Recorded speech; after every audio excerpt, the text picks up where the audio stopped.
Okay, and we are recording, so take it away.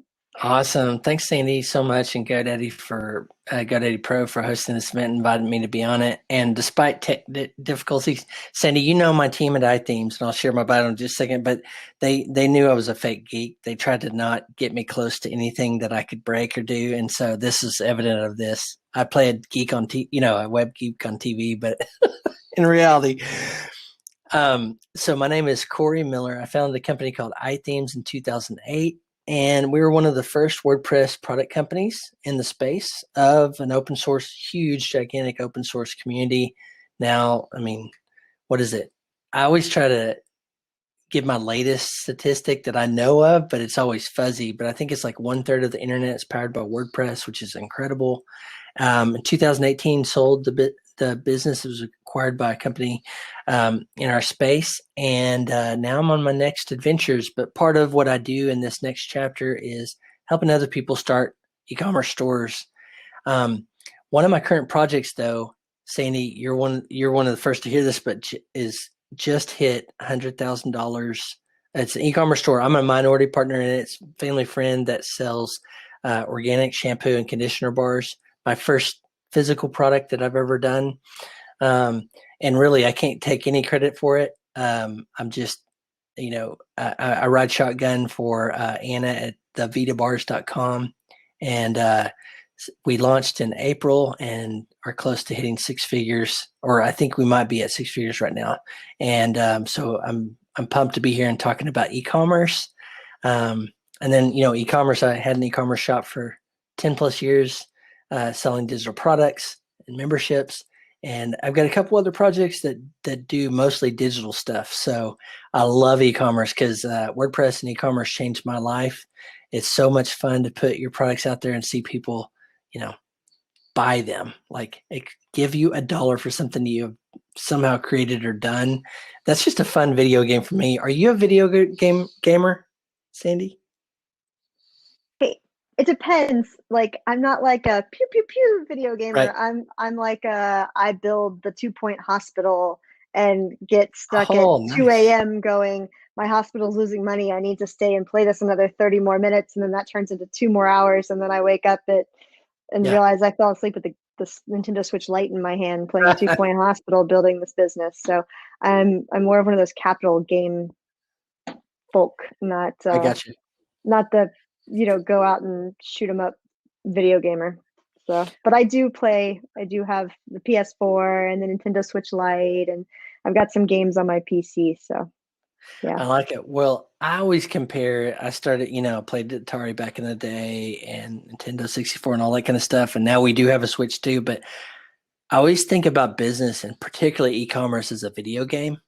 And, you know, we it's not about greed at all, but hitting the high score on it, your best sales day, and we're just coming off Black Friday, Cyber Monday stuff. And I know a lot of people make a ton of money in that particular um, time frame. And I just look at business and e-commerce as a video game. It's the best video game ever invented in my mind. And so I love playing this. And I'm happy to be on here and talk about e-commerce and entrepreneurship. So it looks like Ryan's here. Thank you for your patience again, Ryan. So he goes, I work for an agency and I'm new about 5 months in now. I was kind of thrown into WordPress, but I really like and just want to know more. I have so many ideas, but need to learn about how to carry them out. I have a client that needs an e-commerce store and I'm worried. Yes, it's so there's complexity to it. I think the software like WordPress and what GoDaddy offers in the WooCommerce plan is incredible. But when you get into physical products, like first time I had to really consider sales tax, um, it's just nuanced. And some of the Supreme Court rulings in the United States have made, I think it's called Nexus, where, you do have to, at a certain threshold, pay taxes in states that you don't have a presence in and things like that, sales tax in particular. So it can get a little nuanced, but it's so good to see somebody making money. And I think COVID, Sandy, has accelerated, what I thought so many businesses have lagged behind and industries have lagged behind with web work. COVID has helped accelerate that, push them off their not wanting to change thing and, forced them to do it. And but I hope they all embrace it because it's such a cool thing to do, versus having a storefront, and thinking you got to keep it open these set times and have people staff there. Well, on the web, you can do that on scale. So, Ryan, you want to have some, you have ideas and you want to know how to carry them out. I'm curious what you're interested in and how we can talk about that. I've got a couple projects that are memberships, that have courses, that have digital products. I've got obviously the physical store. I'm a partner in that store, Vita Bars. Um, I've done a lot of the different things, but I've actually got a friend that's on GoDaddy and the WooCommerce platform that sells their farm-raised organic beef. Now we're And talking. talk about complexity. She goes, okay, I want to sell half a calf. I'm like, okay. So let's say she has an inventory of 10 cows that she wants to, they'll eventually buy, butcher, and then give to their, and something we do here in Oklahoma. And I was like, I've never had to do that kind of complexity. Like, how do the inventory is 8 cows, but they can be, butchered and bought in different quantities. I'm like, okay, I got to get my head around this. That's probably the most complicated e-commerce setup I've ever been a part of. So Ryan, I'd love to hear your ideas and how Sandy and I and others can help you carry them out. We've got a place here locally that advertises on Facebook the whole half quarter. Yep. And you got it. You kind of, and they'll even let you like mix and match to be the weight of whole half yes. quarter.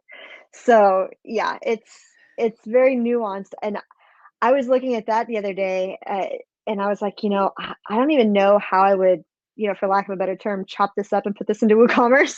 Yeah. Because it's just so much mix and match, and you're not buying a steak. Right. So. You're buying part of an animal. Like,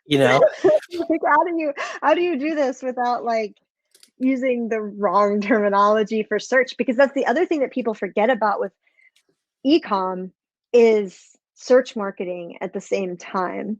And how do you write your descriptions to be descriptive to the buyer, but also descriptive to Google so that you're covering your gamut and making sure that things are being found? So always very interesting. It looks like Ryan said that his client is a custom furniture maker, but will have basic stuff that they will make. So I actually have a real life active case example of this, if you don't mind, Cory. Please. So in North Carolina, I was at WordCamp Raleigh 2 years ago. No, 2019. It just feels like 2 years ago because 2020 is 2020. And I met someone who makes tables and cabinetry. And Data Driven Labs ended up helping them out. But what was really interesting was he actually has basically like a builder that they're working on now for WooCommerce to be able to pick your stains and pick your finish and pick your, leg setup. And so you're basically custom building this table, and you're not actually like you're checking out, but everything's checked out at like $0. And then they call you for the quote. So it's basically a quoting system that they're using WooCommerce for. And it's not totally done yet, but that's what they're going after is how to do it. So because delivery of a 200-pound table is not something that you can just quote online, because you need to ask the client 42 questions about where it's going and all of that. But yeah, it's an interesting way to do things for sure. So yeah, custom furniture is going to be an interesting one there, Ryan. So, it makes me think of custom furniture maker in your example that I've seen some people do some pretty funky things with Gravity Forms or Ninja Forms or some kind of WordPress plugin that's a form builder, or WP Forms, and use it like custom furniture maker, for instance. Create the form and put your ingredients in here of what they can buy, and then now I haven't done it to this level, but we did it for the cousin family member that has the cattle. and where you can, okay, you want, this upgraded fabric and it's $10, where you can go configure a form like that, which is interesting. I haven't seen anybody use that to like or what you're talking about, to a quote system. That's crazy. But hey, whatever works, right? Exactly. Yeah. Well, I think the idea that they were getting at was they wanted it to be very picture heavy. So the easiest way to do that is to pick your legs and your stain type with those legs, because they had pictures of each of the stains on the different leg types, and then picking Mhm. your tabletop. And so then you can kind of see it in the cart as, you've got your tabletop and your legs, and so you can kind of visualize it a little bit. So, I mean, it's not as perfect as having a JavaScript based touching it and being like, I want white here and I want this to be dark wood stain here. So you've got the two-tone table. That would be like a perfect world, but most small businesses don't have the capital to put into, huge JavaScript heavy software programming to build your Yeah. custom stuff. So and that's okay. That's not a bad thing.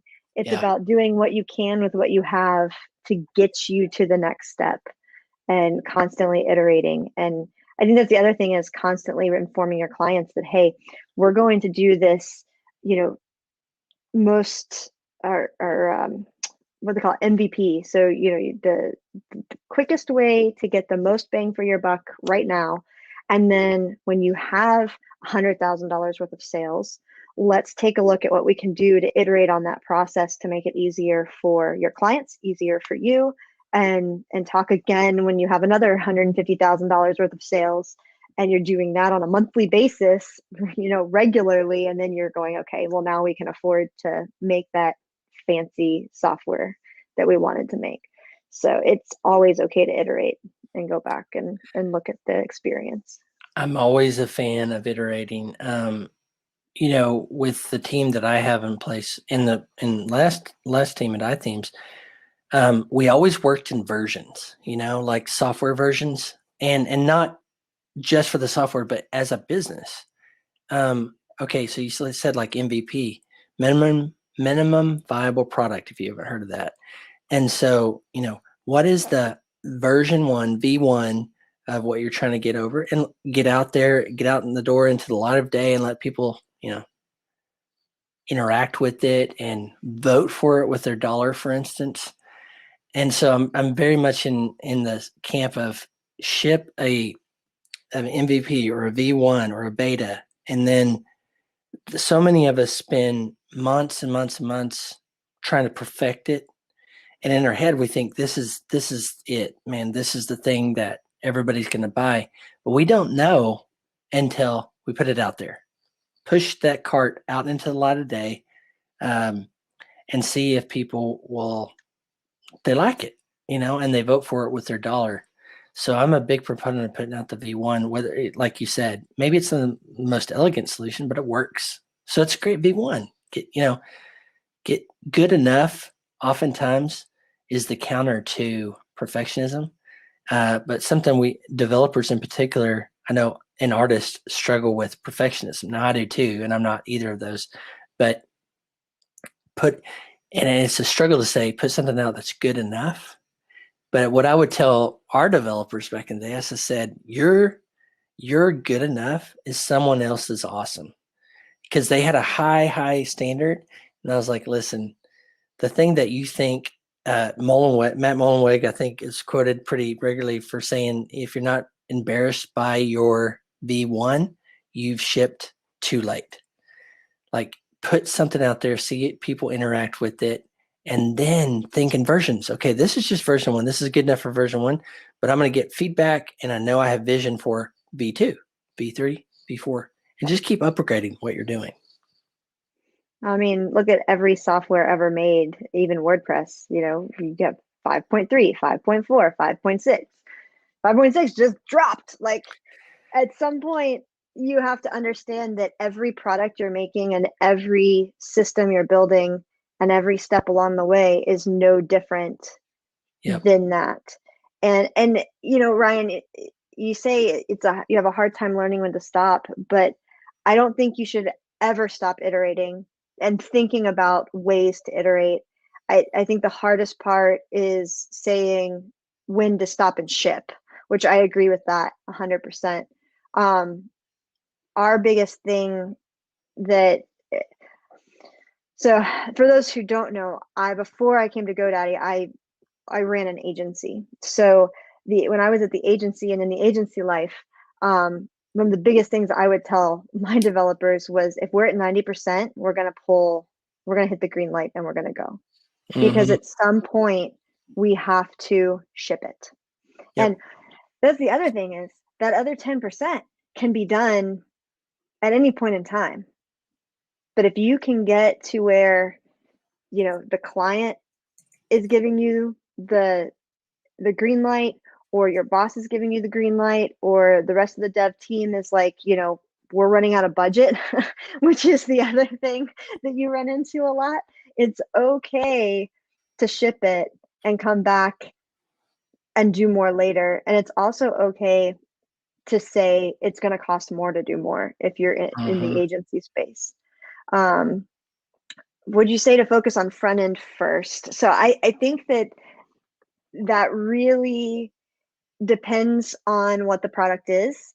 And Cory, correct me if I'm wrong here, but the user experience on the front end of the website is huge when it comes to making sales. Oh yeah.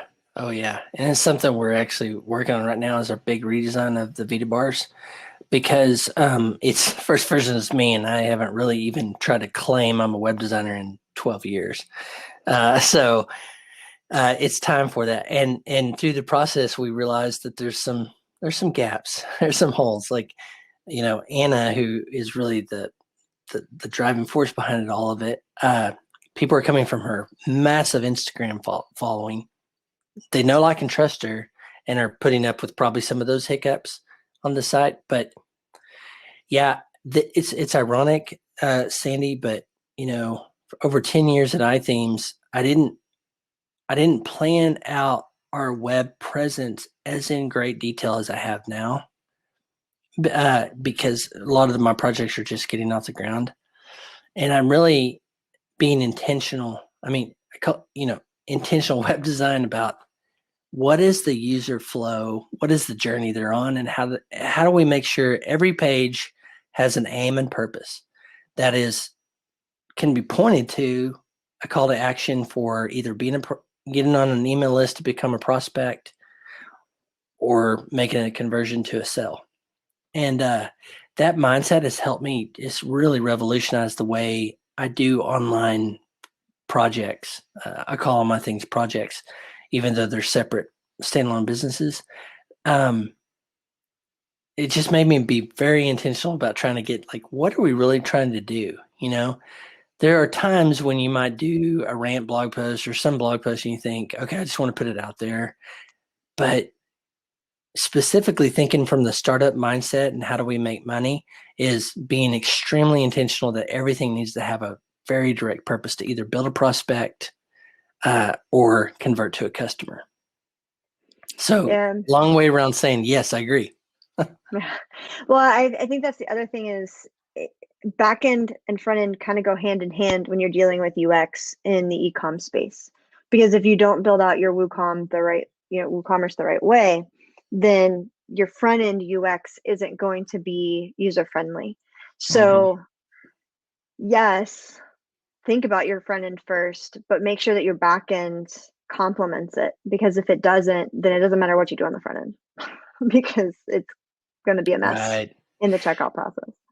Yeah, that's why. So one of the projects has 3 separate websites, and just knowing in WordPress, even though WordPress is so secure and there's thousands of people always thinking about security and what next versions are and everything like that, that if you don't keep it updated, it's just a part of the WordPress thing, that you're going to open yourself up to being hacked. And so that's why every site that I have that has financial value that we're actively trying to make money from, our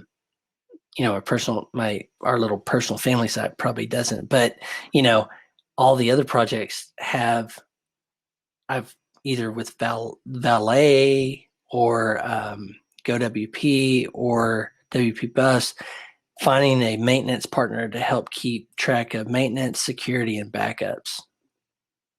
Yeah, and if it's something that you are trying to do in-house, you can always use GoDaddy Pro to do those as well. So Yes, the awesome backend. You're right. You can do it yourself.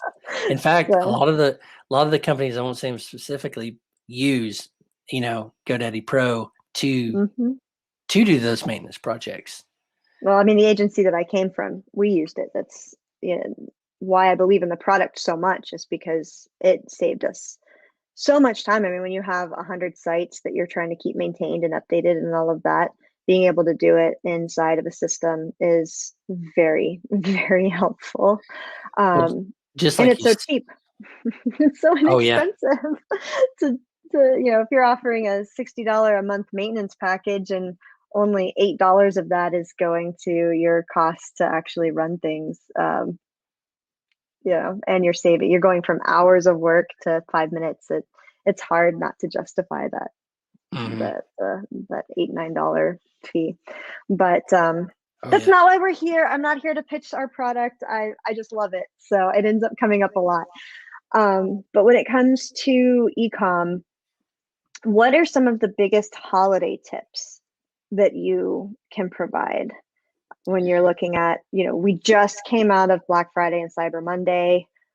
What do we do to keep some of that momentum going? So I won't talk too much about the technical side. I'll talk about the marketing side, of course. And just know this is a huge buying system for buying season for most of us in the world. Like the Christmas or holiday December, season is huge, and so is our biggest month. At iThemes for years is December, because you got year end. You're trying to buy presents for people that traditionally most of us buy and have family gatherings and things. So I think running, everything that I can turn into a launch event, I do. So leveraging on this whole holiday season, I would definitely say think about discounts and giveaways and things that you can do to pull people and incentivize them. There's a lot of conversation, debate maybe, around the use of discounts and coupons. I'm a firm believer in them. And some people say, well, that's, service. I'm not talking about services, but, for products, I'm a firm believer in them because I think it's all about price negotiation.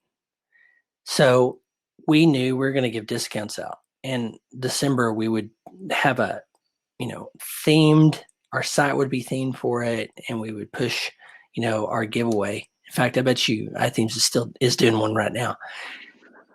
So take advantage of it. Lean into it. I like the kitschy stuff. So I would even put up Christmas lights or ask our design team to put up Christmas lights on the site and stuff. And, any way that you can, something that maybe I should have thought about for Vita bars, but any way to show you're human too, that one, you're up to date, that things are alive and going on, because it is an e-commerce store, and, not like walking into Target or something. Now you don't see people walking in and out, and, you don't always see that. So if you can, one, lean in on discounts, coupons, and thematically with whatever season you're in, particularly now, the holiday season. And two, showcasing your human and lightheartedness, even, you know. Um, I'm a big fan of human marketing, like I'm a real human here. We do these things, and I keep using Vita bars as an example because that's probably my best recent example. But people know Anna, and they watch her videos on Instagram, and they come over and they look at it and they feel attachment to that. And there's power in the human leaning in, with ecom, leaning in on the human element. And I don't think it's not about ego, but leaning into on the personality side of your brand and the humans that work for the brand and serve the people that buy from the brand. And I always lean on that because I'm like, I want every edge I can get. And one of them is, you know, I like to be kind of the nicest guy in WordPress back in the day, And it was just easy for me to go, I like helping people. I want to, so let's lean in on it, and let's lean in on live streams. And that was way back in the day for iThemes, but any way I can use an edge. And I think being human on the web is an edge, you know? So those are some thoughts that come to mind instantly. Technically speaking, is just make sure everything's able to handle a big load that could happen. Yeah, because you never know when your product is going to get picked up by, ABC or Good Morning America or whatever, because you have, I don't know Yeah. if you watch Good Morning America, I don't know if you do, but during the holiday season, they cover like the top 5 small business products, and these small businesses don't even know they're going to be on it. Oh, wow. Like they literally buy a product, test it, like it, and so they talk about it on the air in this like 2-minute segment, right, where they go through the 5 items or whatever. But if you're not prepared for an instant load because you don't know that that's going to happen, then that could be a potential problem.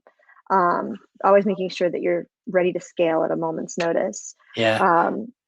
My husband used to do some work for Forks Over Knives, and they ended up on one of the national news channels at one point, and with their video coming out, and it was being popular on Netflix and whatnot.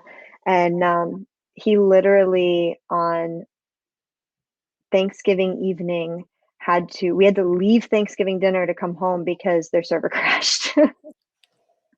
And that is not when you want your server to crash. Oh, man. But he was able to get it up back in like minutes and get everything back online. And from now on, like he always takes his laptop with him to Thanksgiving dinner. And everyone thinks it's so weird. And it's like, look, when you run an agency, you don't have a choice if you're in charge of hosting on Black Friday and you have e-com clients, because people start shopping the second they're done eating. And that could be 4 p.m., that could be 7 p.m., that could be, Yeah. it's like, You're way more everyone. qualified, Sandy, to talk about the technical aspects of ecom. But I'll throw out there, like, I think a first step to just kind of preparing is having a CDN on your site. Now you got to be careful with e-commerce with some CDNs, but and hosts too, particularly with WordPress. But a CD, like for instance on Vita bars, we're not expecting to get nabbed by Good Morning America, but man, what a great problem to have. I will figure out how to get that site back up. But we do have Cloudflare, for instance, on the front end, and I'm sure GoDaddy has a product that security. Sucuri, and I always butcher the name Sucuri. But that's security and like the built-in benefit of a CDN on your site, and I know GoDaddy offers that, and that's one just first level of insurance that I think is a great way to to just kind of put some insurance on your site, and getting DDoS and things like that, getting brute force attacks and stuff. Security is a part of being a web citizen. It's non-negotiable. You just have to do that. So I think that's a good part of it. And I'm trying to think through some other holiday specific ideas. Well, I do know what you said about coupons is very true. I don't agree. Like you and I have talked about this before, but like service businesses are totally different than product-based businesses. And with products, just look at Steam. Look at the big companies. If the massive companies are doing something, and they're marketing by the hundreds of thousands of dollars, Yeah, then maybe there's something to it. sure. So when you see places like Steam doing their fall sale as Black Friday, and then a few weeks later doing a winter sale, they're doing it because it works, not because it doesn't. There's this thing. That's such a good point. There's this thing that I think inside of us that we have to be completely original in everything we do, and it's really not practical. I think because there is truly nothing new under the sun, in my opinion. So I learned from my partner Rebecca Gill something really valuable, that you could lean in on competitive research. Kind of to your point. Why wouldn't you? so many of us get this, like, think we have to have all the original ideas, which I could trace I think I could trace the majority of things somebody would propose in the idea back and go, no, they were doing life on Earth is, depending on your view, is millions or thousands of years old. Needless to say, billions of people on the planet, your idea is probably not the only one there. Competitive research, though, we're doing this with one of our startup projects. There's a very big media company in our space. If I said it, you would know who they are. We're doing competitive research and we're knowing those things, like what they spend on PPC. They do very little PPC, but they have bids on certain PPC keywords. That, if we had to go out and learn that, it would take us a while. Or we could do competitive analysis, and kind of get a shortcut to that. I'll tell you, right before we sold iThemes, we had a consultant to help us kind of get ready and think through what our future would be. And they did a classic SWOT analysis: strengths, weaknesses, opportunities, and threats. And I was like, yeah, I read about SWOT for 20 years. Like, SWOT is so old school. We just did that simple exercise, and it exposed some things. Like, I had not been to our competitors' websites in years and didn't realize. I was just like, yeah, they're doing this. Just going to them and seeing what they're doing. And I think it's a great idea for ideas and inspiration, but also shortcut. Everybody else is going to do it, but for you, by the way. So you might as well do it, everybody else. So it looks like Ryan has a question. I have a site I'm working on and was wondering, can you mix WooCommerce with an LMS? Short answer is yes. In fact, WooCommerce and, let's say, LearnDash, an amazing learning management system. LearnDash is awesome, and they work hand in hand. I know the team at Lifter LMS and LearnDash, and they are awesome solutions. And they both have payment integrations and integrations with Woo. Woo is, as you know, Ryan, very well, the dominant e-commerce software on the planet, which happens to be a plugin for WordPress. And so they all integrated with it. Thank you. So Sandy's got links in the chat there to learndash.com and lifterlms.com. And I know the teams over at both as well. And not only are they great solutions because they're built well, but they also have learning opportunities and webinars and things going on to help you get familiar with everything and really understand great placement and all of that kind of thing. So great people they're too. Definitely a great team. Yeah, so. And great people. Yep, WordPress has some of the best people, I tell you. It's awesome. Everyone's always helping everybody, which is great. I think it's the byproduct of open source, it's like sharing and contributing and collaborating. Outside of WordPress, it's just a different little world, but I think that spirit of open source is awesome. But I digress. So Shara was in here a second. I asked if she had any questions, but it looks like she left. On some of the thoughts, unless you had something, Sandy, I was going to dive deep. I think this is a time to, with the contextual environment we're in a pandemic.